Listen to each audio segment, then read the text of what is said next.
let's look at Psalm 118. This is a good place to be, I guess, for some of you. Now, we refer to the Old Testament because it gives us a reference point for what we already enjoy today in the New Testament. So, the key factors for us is the New Testament did not begin with the book of Matthew. Even though I know some of you are like, oh, Pastor, you're reshaping theology. No, I'm not. The only reshaping is when Jesus said it is finished, he closed the book on the Old Testament. He closed the book of the law and unfolded a brand new testament based on grace.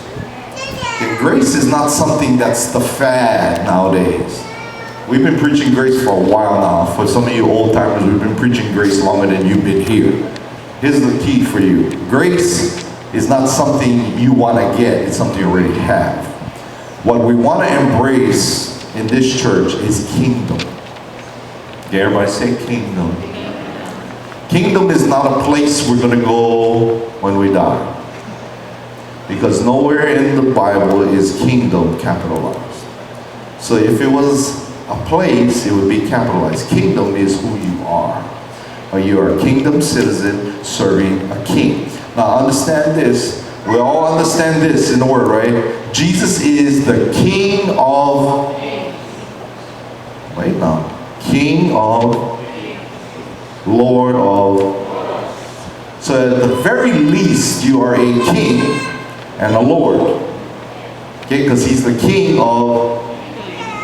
there's no other kings. Look around, look at each other. Here are the kings, and you are the priesthood, you are the kings, you are the lords. We're always looking for, okay, what does King of Kings mean? Oh, the kings in the Old Testament of all the region. No, baboosh, it's you. You're that king. You're that Lord. So what do you enjoy?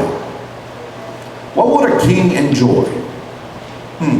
If you're a king sitting on a throne, and all of your loyal subjects have to present themselves before you, and I know all you ladies are like, how can I be a king? I'm a lady. Okay, be a princess then. How's that? Be a queen. You already are to most people. Alright? So if you're this person, what do you expect? What kind of behavior do you expect from people as they address you? Let's just say respect and submission and loyalty. Right? If those three things are existing in any relationship, well, you know that it will flourish. Respect, submission, and loyalty. I don't care if you're in a marriage, you're in a partnership, or a civil union. I don't care what it is. If you're in an employer-employee relationship, if you have those three ingredients, the relationship flourishes. What were they again?